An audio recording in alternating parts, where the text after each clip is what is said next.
Welcome to the Therapy for Black Girls podcast, a weekly conversation about mental health, personal development, and all the small decisions we can make to become the best possible versions of ourselves. I'm your host, Dr. Joy Harden Bradford, a licensed psychologist in Atlanta, Georgia. For more information or to find a therapist in your area, visit our website at therapyforblackgirls.com. While I hope you love listening to and learning from the podcast, it is not meant to be a substitute for a relationship with a licensed mental health professional.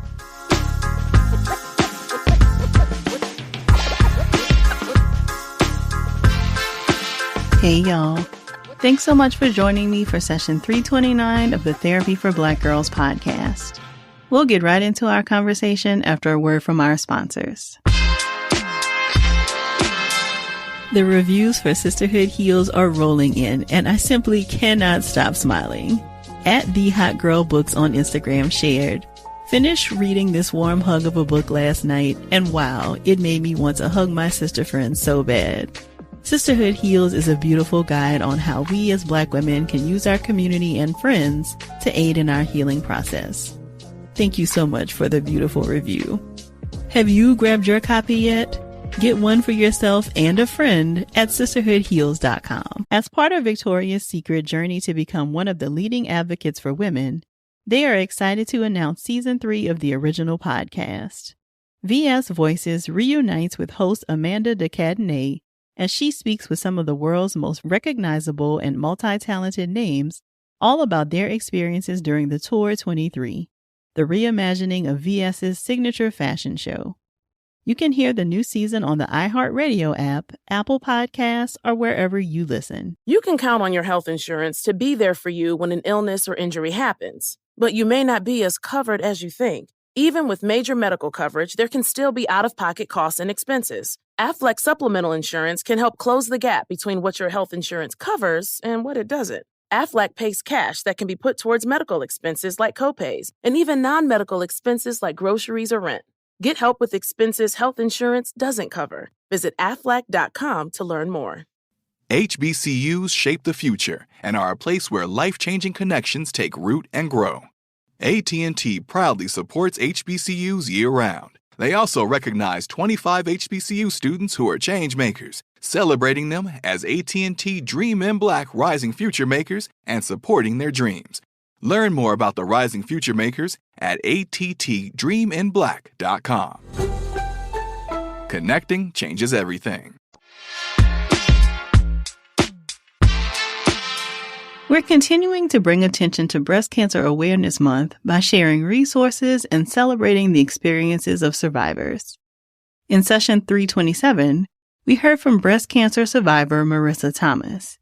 This week, we're joined by Dr. Ryland Gore, a board-certified, fellowship-trained surgeon specializing in breast surgical oncology. Her work focuses on the diagnosis and surgical treatment of benign and malignant breast disease. She is actively involved in studies on breast cancer and serves in community outreach programs as an advocate to help spread breast cancer awareness. During our conversation, Dr. Gore breaks down what exactly breast cancer is and what it does to the body, the unique risks of advanced types of breast cancer that Black women should be aware of, and small ways we can minimize our lifetime risk of a breast cancer diagnosis. If something resonates with you while enjoying our conversation, please share it with us on social media using the hashtag TBGInSession. Or join us over in the Sister Circle to talk more about the episode. You can join us at community.therapyforblackgirls.com. Here's our conversation. Thank you so much for joining me today, Dr. Gore. Very excited to have you. So you are a board-certified, fellowship-trained surgeon specializing in breast surgical oncology. So I feel like those are a lot of words. It sounds like very, very important work. Can you tell us what you do and what oncology actually is? Yes, so I am a breast surgical oncologist. Oncologists are physicians involved in cancer care, whether that's medical oncology, surgical oncology, or radiation oncology. So I'm on the surgery side. And all of those words basically mean is after my general surgery residency, I did further training so that I could specialize in breast and take care of women with breast cancer. Can you tell us what a typical day looks like for you? Yeah, so on clinic days, my clinic normally starts at 8 a.m. And so I'm up early every day. I've never been a morning person, but surgery will force you to be a morning person. And so I'm up early, usually by 5:30, 6 o'clock every day. Most days, 2 days out of the week, I have my clinic days where I'm seeing patients all day in the office. And what's important for people to know, not everybody comes in with a cancer diagnosis. Some people are high risk or they have benign tumors or lesions that require surgical care, but not everybody is a cancer patient. Then I have 2 OR days a week. And so I'm literally in the operating room all day, taking care of woman after woman after woman, whether it's benign or malignant disease.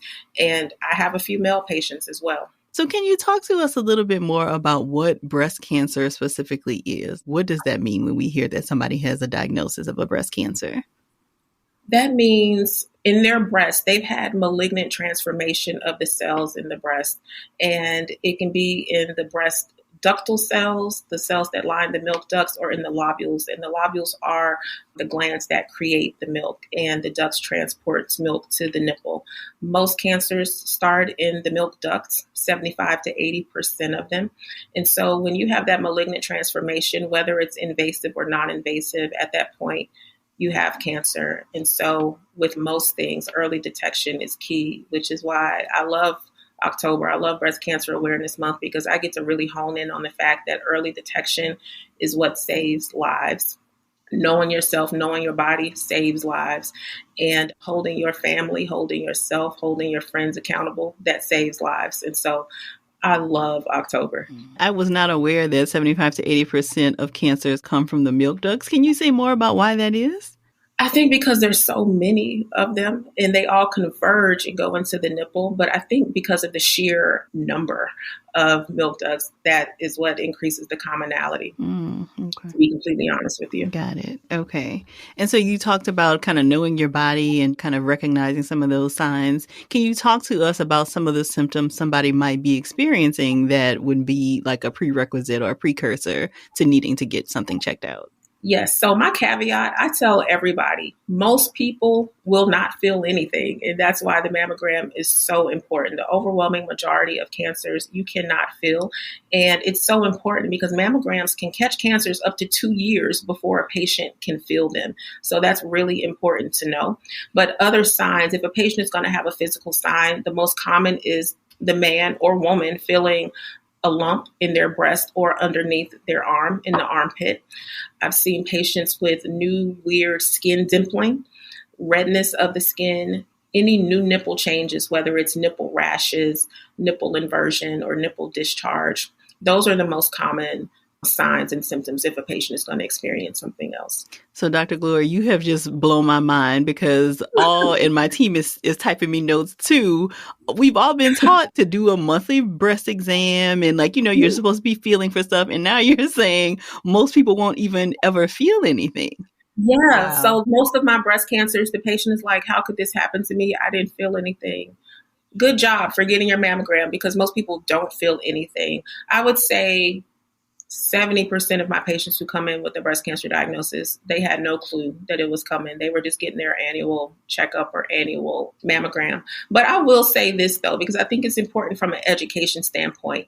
I have women who come in sometimes with these large masses or something is obviously abnormal, one breast larger than the other or something like that.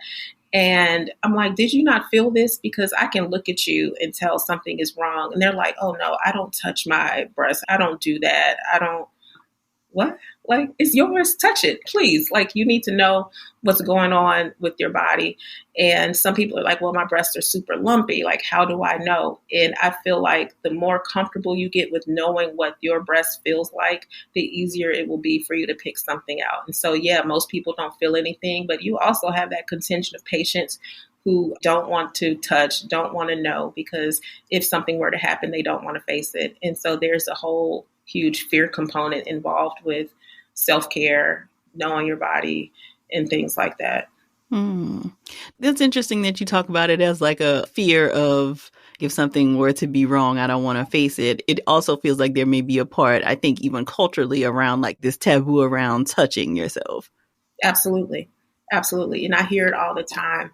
Not so much in my younger patients. I do have some very young patients with breast cancer diagnoses, but in my older ladies, not necessarily my white patients, but certainly in my patients of color, the older generation, there is this taboo, still this taboo around touching your body. And is it dirty?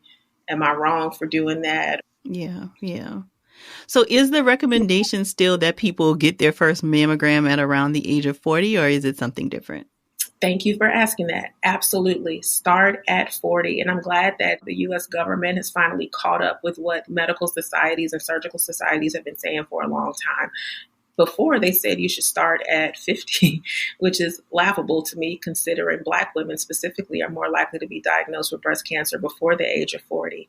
So yes, we are supposed to start at 40, but there has also been this suggestion by several medical societies as well for the last 5-6 years that women of color, not just Black women, but Hispanic women, should probably consider getting their mammogram starting at the age of 35 because of the fact that we are more likely to be diagnosed before the age of 40. Okay, so I need to hear more about this, Dr. Gore. So we do know that, as with a lot of things, women of color, Black women specifically, they're disproportionately impacted by a lot of these diagnoses. So what is it about breast cancer that we are seeing higher rates in women of color? So we are more likely to be diagnosed before the age of 40, as I mentioned. We are being diagnosed with breast cancer at the same rates as our white counterparts, but our death rates are 40% higher than white women. We also know that Black women are utilizing mammograms at the same rates as white women, because before the argument was like, oh, Black women don't get their mammograms done. Well, that's a lie. And we're actually outpacing white women in mammogram utilization for the first time as of 2021. So we know that's not it. We're just more likely to be diagnosed with aggressive disease, more aggressive tumors, and we're more likely to be diagnosed at a later stage. And I think the reason for that is multifactorial. I've heard everything from you just had your mammogram, there can't be anything going on, your mammogram is fine, or you're too young to have breast cancer, come back. And then on top of social things that we have to think about, we're less likely to have private insurance, we're less likely to go to radiology places where we are getting mammograms by trained specialists, and the mammograms are being read by trained radiologists. We are behind the ball from screening all the way to survivorship. And so this is a multifactorial situation that needs to be addressed on multiple levels. But Black women, we are taking care of our health. And I think now with self-care being such a sounding board since COVID, we're even more tapped in. We want to do better. We want to take care of ourselves. We want to have physicians that look like us and believe us. And so we're doing all the things. But as you know, the medical system within itself is a very hard thing to change. And some of the ideas that have been prevalent for a very long time, it's very hard to dismantle some of these outdated beliefs. Mm-hmm. So you mentioned, Dr. Gore, that we are less likely to be going to like radiology facilities with trained people who can read the mammogram. So all mammogram facilities are not created equal. Like, what should we be looking for in a facility? No. So where is it? Number one, I tell people, go to a large center, a large hospital system, or a large academic center. If it is a freestanding radiology facility, I ask for patients to have a discussion with their primary care physician or whoever wrote the order for that mammogram. Is this somebody you trust? Do you know these people here? Do you know that radiologist? It's sad that you even have to ask, is there a radiologist there? So I had a patient maybe 6 months ago with a radiology report. I'm reading the report, and you want to know who read the report and signed it? It was not a radiologist. It was a chiropractor. I had to I put the paper down and I walked away. I was like, I've been here a long time. Like maybe I'm going crazy. No, it was a chiropractor. And so these are the things that patients have to think about. And if you don't have a physician that cares, if you don't have a physician that's going to pay attention to the details, then this is the kind of stuff that's trapping people. How can a chiropractor tell you what is or isn't in your breast? And outside of who's reading it, what about the machinery? What about the equipment? Is it safe? Is it up to date? Is it the newest technology so that everything that needs to be seen will be seen? It sucks that patients have to think about this, especially patients of color who are more likely to have public insurance or no insurance. And so they are more likely to go to these places because it's usually a flat fee. You know how much it's going to be when you walk through the door. Wow. Thank you for that. I was not aware of that either. It's absolutely wild. Some of the things I've seen. Yeah. Now, I have heard that Black women should seek out specific kinds of mammograms because our breast tissue tends to be denser. Do you know what I'm talking about? Can you help me out on what we're talking about there? Yeah, so these are the 3D mammograms, or you may see your report or the order may say mammogram with tomosynthesis. So basically, you still get the same 2 or 3 images per breast, but the way that the images are reconfigured, it shows multiple slices, even though you've only gotten 2 or 3 pictures taken. And so it looks almost like a CT scan of the breast when you roll through the images. It's much easier to parse through what's just thick tissue or denser tissue and what may actually be a mass. Does this look like a cyst or does this look like a solid tumor I need to be worried about? It's been a game changer because it allows the radiologist to see finer cuts of the breast and really parse through what's abnormal and normal. And it also has cut down on the number of unnecessary biopsies that patients have had to have. And so at this point, 3D mammograms are considered standard of care. So I know you mentioned that most people won't find anything, but if people are doing like their routine breast exams and they do feel something, what should they do? So is this something that you go to your primary care doctor for? Would you go to the ER? Because we know it sometimes can be difficult to even get an appointment with your primary care doctor. So what should you do if you do feel a lump? I would say go to your PCP or OB-GYN ASAP, or call them ASAP and say, hey, this is what's going on.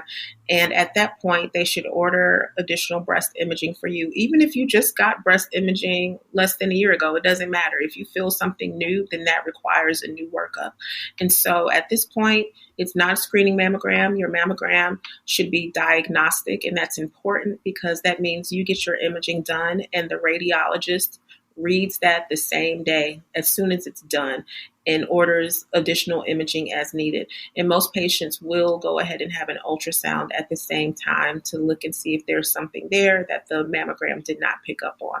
Got it. Okay. So we do often hear chemotherapy as the treatment that is often suggested after somebody has a breast cancer diagnosis. Can you tell us a little bit about what chemotherapy does and like how it impacts the body? Not every patient needs chemotherapy. So, for example, patients with non-invasive breast cancer, they're not going to get chemotherapy because the cells are still confined to the duct or the lobule. And so chemotherapy isn't going to touch it. So most patients who need chemotherapy, they're typically stage 2 or above. And chemotherapy is important. Your regimen will depend on several factors. And so I can't just say, oh, this is your chemo regimen. It just depends on certain things. But it's a systemic treatment. Most patients need a port to deliver the chemotherapy because chemotherapy, the medication is strong, so it'll destroy the normal veins in your arm. But it's important. It kills any cancer cells that may be traveling throughout the body that have left the breast. Also, if a patient has a large tumor and large lymph nodes underneath the arm, the chemotherapy will shrink the lymph nodes, shrink the tumor, and make surgery easier for the patient. And it helps with giving the patient more surgical options. And also, it decreases the risk of breast cancer recurrence. And so it's necessary for the overwhelming majority of patients, unfortunately. But as chemotherapy can be quite harsh, and while it's killing cancer cells, it does kill some normal cells also, which is why patients experience some of the things they experience, everything from nausea, vomiting, decreased appetite. We all have seen people with hair that's fallen out because it's destroyed, normal hair follicles, normal hair cells. It can cause numbness of the extremities, neuropathic pain. We always check a patient's echo and make sure their heart is functioning properly because it can affect the heart as well, depending on what regimen you're on. And so some patients experience all of the above and chemo is just hard. And then some patients, I have some who have no side effects at all. And they're like, I'm rocking and rolling. Let's just do this so I can move on with my life. Everybody experiences chemo differently. And does chemotherapy often work in combination with surgery? So you do chemo and then have a surgery? Like, what is the treatment plan there? Good question. So for patients whose tumors are large or they have particularly aggressive tumors, for example, triple negative breast cancers, which are more common in Black women, we will give their chemo before surgery to facilitate surgery. Some patients will still need additional chemo after surgery. Some don't, but we can give it before or after. It just depends on how the patient presents and what the goal is. It is important to say, though, if a patient has stage 4 cancer out the gate, metastatic breast cancer, and so we know it's all over the body, surgery is not an option for you typically. And so you will be on chemo indefinitely. More from our conversation after the break.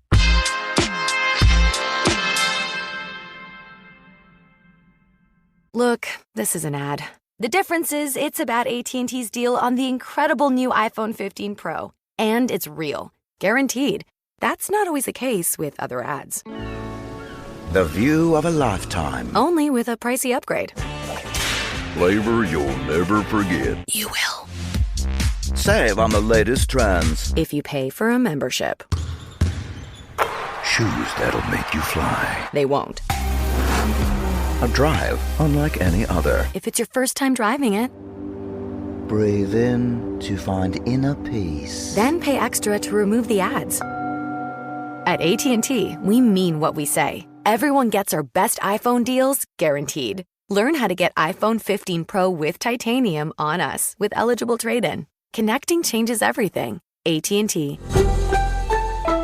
See att.com/iPhone for details about the guarantee trade-in promo for new and existing customers. Available for a limited time. Terms and restrictions apply. Football is back, and NFL Plus has you covered. Get NFL Plus, and you'll never miss a moment of live football action this season. With live, local, and primetime games on mobile, NFL Network, NFL Red Zone, live game audio, and more, all in one place. That's right. This season, get NFL Red Zone and NFL Plus Premium so you never miss a touchdown. That's every touchdown from every game, every Sunday during the regular season, across devices. Sign up today at plus.nfl.com. Terms and conditions apply. Introducing the revolutionary mascara from CoverGirl that adds extreme volume, up to 300% more volume than bare lashes. New Lash Blast Cleantopia is the plant-powered mascara that delivers lush, clean volume. Made with 72% natural origin ingredients and infused with cellulose plant fibers, Cleantopia is like a green thumb for your lashes. Cleantopia's vegan formula includes aloe extract, ceramide, and sustainably sourced rainforest maracuja oil for lush, check-me-out lashes that last up to 24 hours with no smudging, no flaking, and no clumps. Lash Blast Cleantopia applies with an hourglass-shaped lush brush that works with every lash type to wrap, lift, and volumize each lash from root to tip. Over 90% of women surveyed say Lash Blast Cleantopia lengthens and builds volume without causing lash fallout. Put the power of plants to work for your lashes with new Lash Blast Cleantopia mascara, only from Easy Breezy Beautiful CoverGirl. So something else that I think a lot of us have heard about is family history and genetics in the role of breast cancer diagnosis. Can you talk to us a little bit about that and whether that changes how early you should get a mammogram? Good question. So one thing that I make sure patients know, the overwhelming majority of patients who have a breast cancer diagnosis do not have a family history. 75 to 80% of patients with a breast cancer diagnosis don't have a family history at all. Yes, I know. Sounds crazy, right? This is how common breast cancer is. It sounds ridiculous, but it's true. And then of that other 20 to 25% with a family history, 5 to 10% of that 20 to 25% with the family history will have a genetic mutation that is responsible for their breast cancer diagnosis.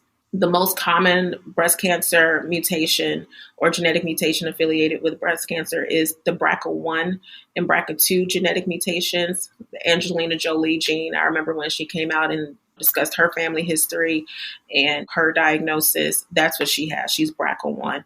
And so that increases your risk of developing breast and ovarian cancer. You are almost guaranteed a breast cancer or ovarian cancer diagnosis. But we do know that there are other genes associated with breast cancer. And so every breast cancer patient should be offered genetic testing, regardless of if they have a family history or not. And so that's something I'm really diligent about. And I've seen all kinds of mutations. And it's not something that just affects white women. It's not something that just affects, we used to say, oh, BRCA1, BRCA2, only in Ashkenazi Jewish patients. But we know that breast cancer mutations, particularly BRCA1 and BRCA2, are just as high in Black women as it is in the Ashkenazi Jewish population. So it's important that even before you get to your breast surgeon, if a PCP or OB-GYN knows that a patient has a family history, this is something they should be all over and should be offering as well. So you talked a little bit about the surgeries, and it seems like maybe two of the most common are lumpectomies and mastectomies.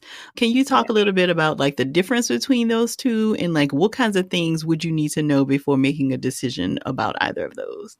So lumpectomy is when we remove the cancer rim of healthy tissue around the cancer because we want negative margins, negative surgical margins, and we save the breast. Mastectomy is when the entire breast is removed, and that's with or without breast reconstruction. One thing that patients will say to me, Dr. Gore, just take it off. Just remove the whole breast. I don't want this to ever happen again. Well, that's not quite how it works.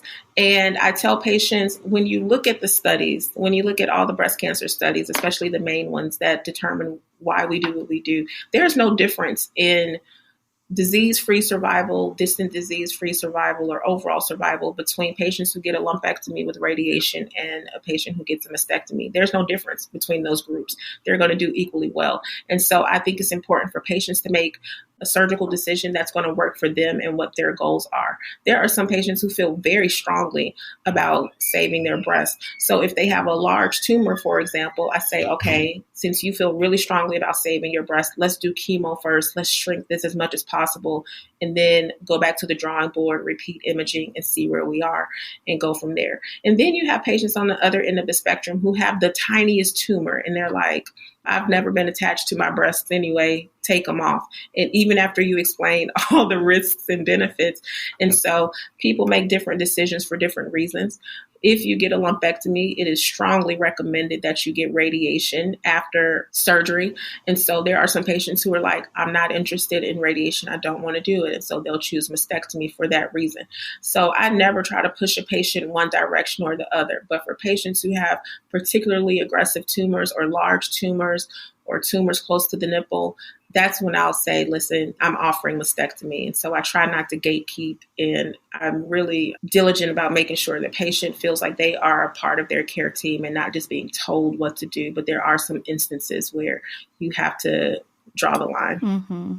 And I believe this was the case for Angelina Jolie, is that she found out this information and then decided on a mastectomy to prevent any cancer from occurring, correct? Yes. And if you have a genetic mutation, you can actually do bilateral prophylactic mastectomies with or without reconstruction to drastically minimize the risk of a breast cancer diagnosis happening. So with the mastectomy, your risk after a mastectomy never falls to zero, but have you drastically reduced the likelihood of it happening again? Absolutely. So the average person, lifetime risk 10 to 12% after bilateral mastectomies, that may fall to 1 to 3% over the rest of your lifetime. And so I think those are pretty good odds. Mm. And you mentioned with or without reconstructive surgery several times. What does that mean? So if you have to do a mastectomy, I always offer a patient, if they are a good candidate, I always offer them consultation with the plastic surgeon to discuss breast reconstruction, whether it's implant-based or using their own tissue to recreate the breast. Most patients take me up on that offer, and most women want to have breast reconstruction because it's already hard enough going through cancer. And deciding on or needing a mastectomy. So most people want to wake up and there is something there that still resembles a breast. But I will say the number of my patients who are choosing not to do reconstruction, those numbers are going up. And if you just Google go flat movement, it's a thing right now. There are so many Facebook groups devoted to it, so many forums where people are choosing to not do reconstruction. They just don't want to go through the rigmarole of what plastic surgery and subsequent surgeries entail. And so it sounds like often this is happening at the same time, right? So you might go in and do the mastectomy and then the plastic surgeon follows you? Absolutely. Okay. You can do it immediately. And so with my plastic surgeons, we have a great relationship and we work together. And so while I do the mastectomy, the plastic surgeon is reconstructing the breast. And then there are some patients who do choose to do it in a delayed fashion. So 6 to 12 months later or even longer.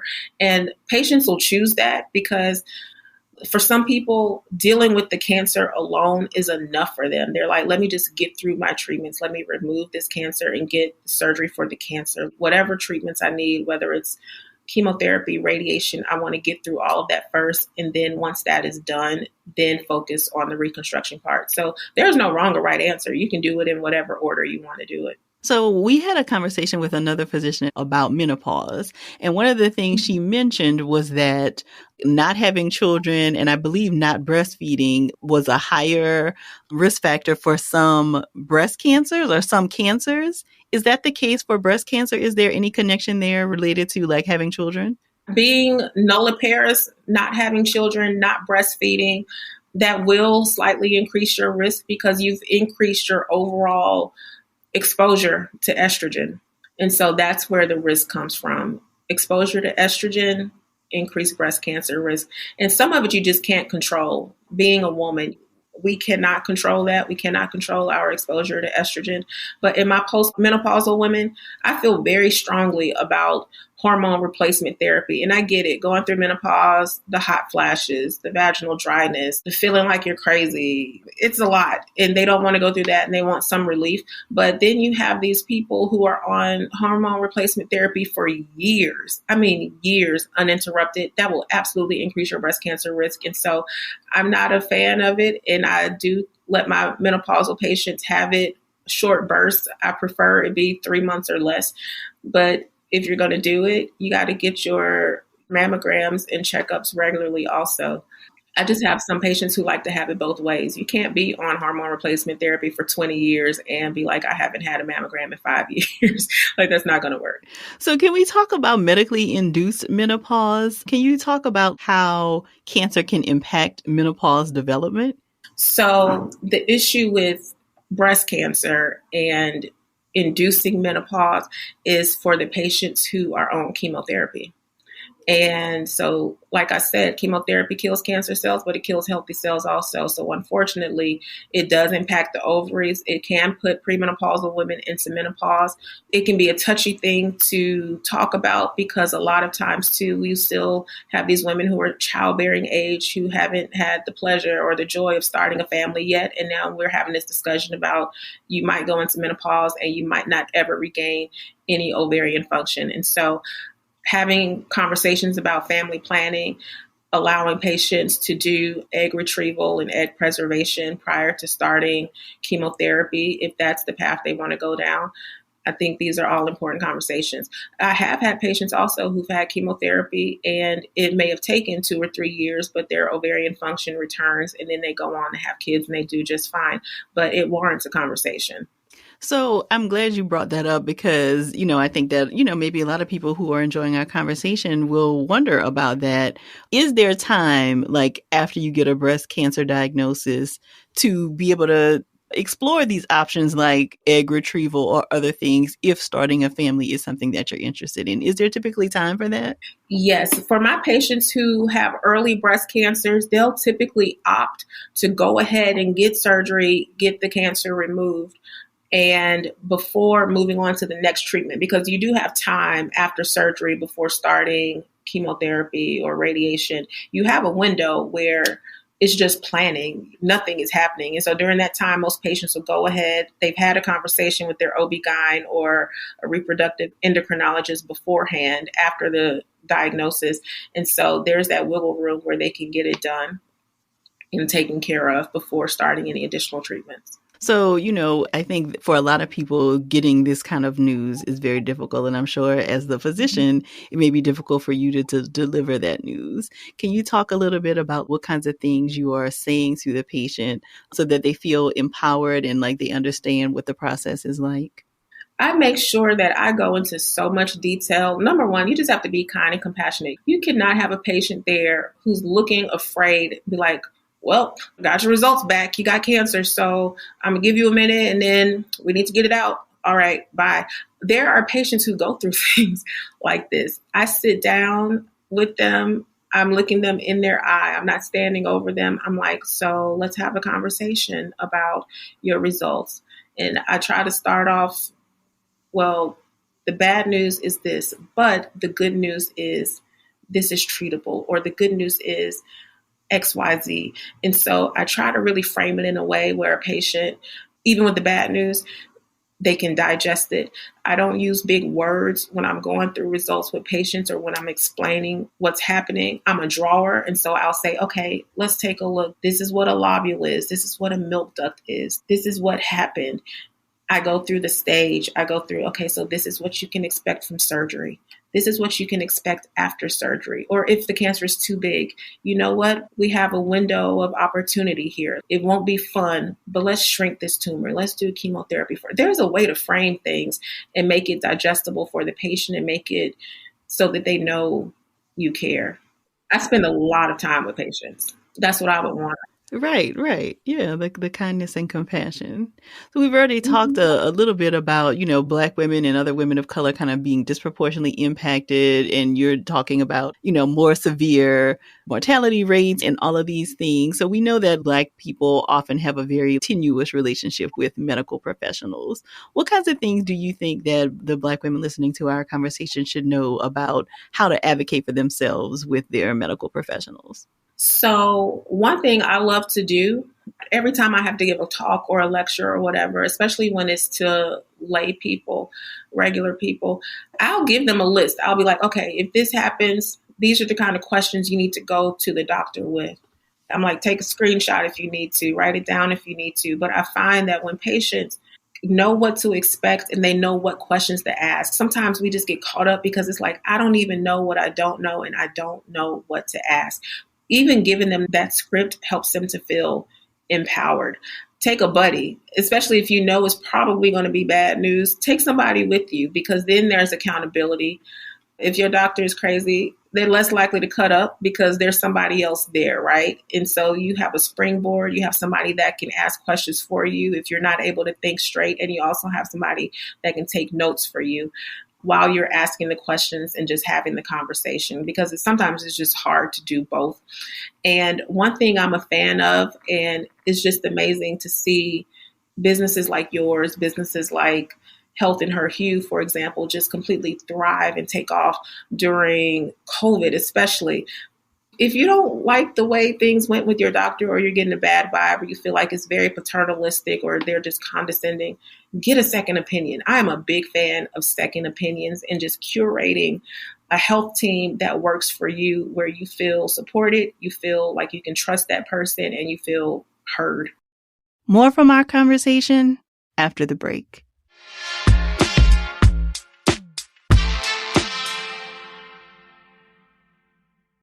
HBCUs are incredible institutions with students, faculty, and staff who help shape the future. HBCUs are a place where a world of greater possibility takes root and grows. AT&T proudly supports HBCUs year-round and even recognizes 25 HBCU students who are catalysts for change, celebrating them as AT&T Rising Future Makers. These students are the next generation of leaders and change makers who will continue to push past boundaries and make a difference. AT&T is connecting them to life-changing opportunities and resources to support their dreams. Apply now to join this celebrated group and gain valuable connections to take your dreams to new heights. Learn more at att.com/RFM Showcase. Connecting changes everything. No purchase necessary. Open to U.S. residents. Age of majority. Ends 11/6/23. Void if prohibited. Subject to official rules. Football is back, and NFL Plus has you covered. Get NFL Plus, and you'll never miss a moment of live football action this season. With live, local, and primetime games on mobile, NFL Network, NFL Red Zone, live game audio, and more, all in one place. That's right. This season, get NFL Red Zone and NFL Plus Premium so you never miss a touchdown. That's every touchdown from every game, every Sunday during the regular season, across devices. Sign up today at plus.nfl.com. Terms and conditions apply. Introducing the revolutionary mascara from CoverGirl that adds extreme volume, up to 300% more volume than bare lashes.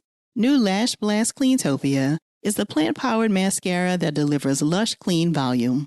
Made with 72% natural origin ingredients and infused with cellulose plant fibers, Cleantopia is like a green thumb for your lashes. Cleantopia's vegan formula includes aloe extract, ceramide, and sustainably sourced rainforest maracuja oil for lush, check-me-out lashes that last up to 24 hours with no smudging, no flaking, and no clumps. Lash Blast Cleantopia applies with an hourglass-shaped lush brush that works with every lash type to wrap, lift, and volumize each lash from root to tip. Over 90% of women surveyed say Lash Blast Cleantopia lengthens and builds volume without causing lash fallout. Put the power of plants to work for your lashes with new Lash Blast Cleantopia mascara, only from Easy Breezy Beautiful CoverGirl. I would imagine, like many medical specialties, there are not a lot of Dr. Gores. Can you talk with me about like the numbers of Black physicians who are like oncological surgeons like you are? It's so small because Black men and women, we're only, I want to say like 5 or 6% of physicians. It's a very small number. I don't have the latest data from the American Medical Association, but it's a very small number. And then the number of Black surgeons, about 2% of physicians.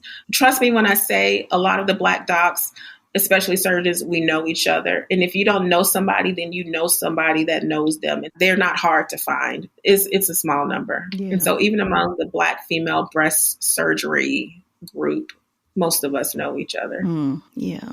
So since we know the numbers aren't increasing fast enough in terms of more Black professionals entering the field, what other kinds of things do you think the healthcare system needs to do to provide the kind of support that Black women patients need? It just needs a complete overhaul. And it starts with our numbers also in making room for more Black physicians and other physicians of color. Why is it the highest numbers of Black physicians and physicians of color were actually in the 60s and 70s, and those numbers continue to dwindle. And all of those old school docs, they're old, they're retiring, they're in their 80s and approaching 90 now. I've met some, and it's disheartening. I think, especially when it comes to medical school and residency programs, getting into medical school, staying into medical school, making sure that Black students have the support they need. In residency, making sure they have the support they need. We're more likely to be kicked out of our residency programs for issues that our other counterparts do, or our counterparts do a lot worse sometimes. But just being under that microscope and not having the support you need. But then it's a trickle-down effect, right? We need to make sure that these older docs who paved the way for us, that they're getting into positions where they have a voice also, and where they can actually advocate for Black physicians in training. And so it's multifaceted. So many DEI programs, right, that were started during COVID, they're gone. Yeah. They're gone. And so how do you advocate for your staff, your physicians, for patients without having DEI initiatives and actually having DE and I on the DEI committees? Because one thing that was very disappointing is to see DEI committees and there isn't a single woman or person of color. And so it's just virtue signaling, and it's old. And so we just have to continue to speak up. And even if it starts with just one physician, speak up, advocate as much as you can without burning yourself out. Yeah. And you go from there. And I feel very grateful to know other physicians who care about patients and care about what happens just as much as I do. And so continuing to train people to see people the way they want to be seen and going from there, honestly. Thank you for that. So you've already given us some excellent tips around like advocating for ourselves with our medical professionals. The other part that I think is important after a breast cancer diagnosis is the community in your support system. Can you talk a little bit about the role that community plays after somebody has a diagnosis, especially as a part of recovery? Yeah, my patients who have support, whether it's family, good friends, a good circle, they do better than my patients who have no support at all. And studies have also proven this. And so I think it's important to have your circle. And your circle isn't always family, but having people who can sit with you, having people, like I mentioned before, can go to an appointment with you, having people who can go grocery shopping for you, or just listen. Nobody can tell a patient what they need. Sometimes they don't know what they need, but being there is extremely important. And so having your circle, those people that you trust, is tantamount. So something I realized we didn't talk about was whether there are any prevention measures we can take to prevent breast cancer. Like, is it something that can be prevented? Unfortunately, you can't really prevent cancer. I think that you can minimize your risk. So I think it's important. Number one, we touched on family history. And so knowing what that family history is, and I know sometimes it's hard, especially in Black families and other families of color where they just don't want to talk about it. But we have to talk about it and know what other family members went through so that we can begin to quantify our own risk. So knowing your family history is absolutely important. Also, I tell patients a healthy diet, healthy mix of fruits, vegetables. Obviously, you need your protein, but minimizing processed foods, minimizing junk food is extremely important. Some people say, well, what about sugar? Well, our bodies obviously need carbs and sugar to function, but minimizing the processed food is huge for me. There has been a link between alcohol usage and developing breast cancer and other cancers. And so those who binge drink or drink more than 2 to 3 drinks a day are more likely to develop breast cancer. They have an increased risk. And so that is something that can absolutely help you prevent breast cancer. I also tell patients minimizing outside hormones. So whether it's testosterone, hormone replacement therapy, things like that, because that will absolutely increase your risk as well. And physical activity has been shown to decrease your risk of developing breast cancer. So it's recommended that you do 30 minutes per day for at least 5 days a week. And so while you can't really prevent cancer, there are things you can do to mitigate your risks. Got it. Can you say more about the link between alcohol and breast cancer? So alcohol, and we've seen alcoholics too, liver dysfunction, the liver dysfunction, more likely to have increased estrogen, but particularly alcohol, it has some properties that can change normal cells to abnormal or even malignant cells. There is a definite link between alcohol use and developing breast cancer. And some people ask about smoking also, nicotine and some of the chemicals that are in cigarettes and other things like that. Known carcinogens will increase the risk of abnormal cells. And so, yes, lung cancer is more likely with smoking, but there are other things that we can do to decrease the risk of developing cancers in different areas of the body. Got it. We often hear people talking about they are in remission. What happens when you're in remission from cancer? So when people typically say in remission, that means they have been shown to be cancer-free for at least 5 years, usually minimum 5 years. I don't like to say cancer-free, honestly, because if you were cancer-free, this never would have happened in the first place. And honestly, once the tumor becomes invasive, you cannot control where those cancer cells go. They may just be asleep. You don't know if they'll stay asleep or if something will happen in the future. So I do prefer in remission instead of cancer-free, just because I've seen so many crazy things happen. But usually that 5-year mark, that's when we can do a happy dance and celebrate. So I'm also aware, Dr. Gore, that you have blown my mind with all these misconceptions, I think, that I had about breast cancer. Is there anything else that I have not asked you about that you really feel like is important for people to know about, like their risk in taking care of themselves? I kind of touched on it, but I really think it's important for men to know, or for the women who are looking at this, informing their men that they are not exempt because they are men. And men actually comprise 1% of breast cancer cases each year. So approximately, it's gone up. So almost 3,000 cases will be diagnosed in men this year. And it's important to know that the numbers for Black men mirror the numbers for Black women. And so Black men are more likely to have more aggressive tumors later stage at diagnosis, and also more likely to have an increased mortality compared to their white male counterparts. And so it's important that across the board, we're holding each other accountable and looking out for each other. So what suggestions would you give for men? Because it's typically not suggested that they have mammograms, correct? So what kinds of things would they be on the lookout for? They should do breast self-examinations also. And I tell every patient, man or woman, or whatever pronoun you go by, if you feel something, say something and let somebody know ASAP so that we can get it worked up.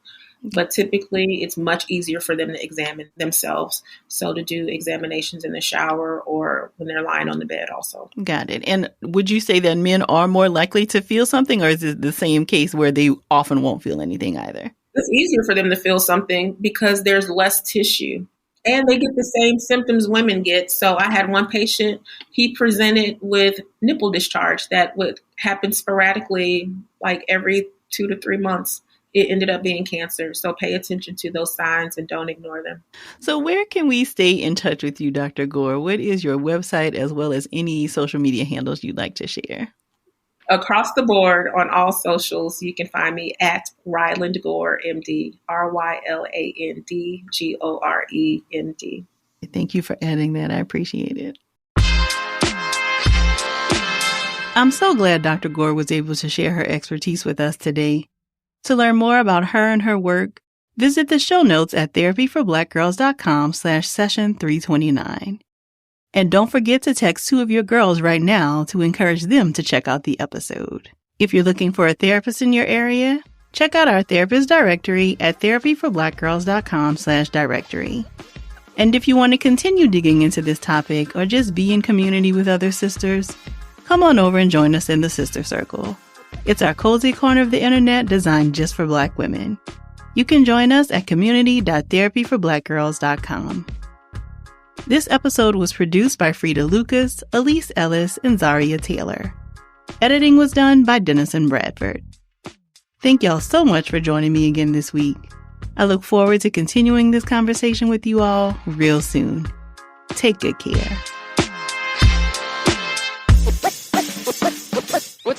The reviews for Sisterhood Heals are rolling in, and I simply cannot stop smiling. At The Hot Girl Books on Instagram shared, "Finished reading this warm hug of a book last night, and wow, it made me want to hug my sister friends so bad." Sisterhood Heals is a beautiful guide on how we as Black women can use our community and friends to aid in our healing process. Thank you so much for the beautiful review. Have you grabbed your copy yet? Get one for yourself and a friend at sisterhoodheals.com. Football is back, and NFL Plus has you covered.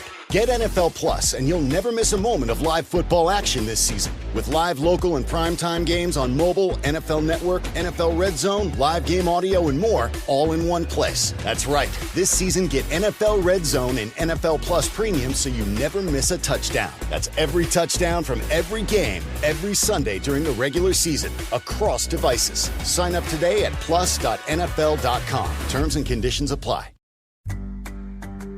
Want a quick and easy way to get news updates? Check out CNN's 5 Things podcast.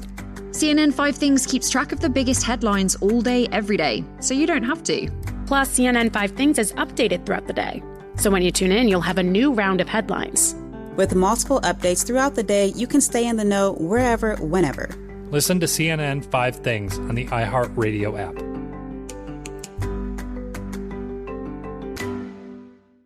Are you ready for a new era of color? Because Vizio's new Quantum and Quantum Pro TVs deliver their highest color count ever, along with wide viewing angles, so you can sit wherever you want and still get the perfect picture. They come loaded with all your favorite apps too, like iHeartRadio, so you can stream music, radio, and podcasts straight out the box. So whether it's mesmerizing brightness, superior contrast, or high-speed Wi-Fi for streaming and gaming that you're after, these TVs have it. Head to Vizio.com to learn more or check them out at your favorite retailer.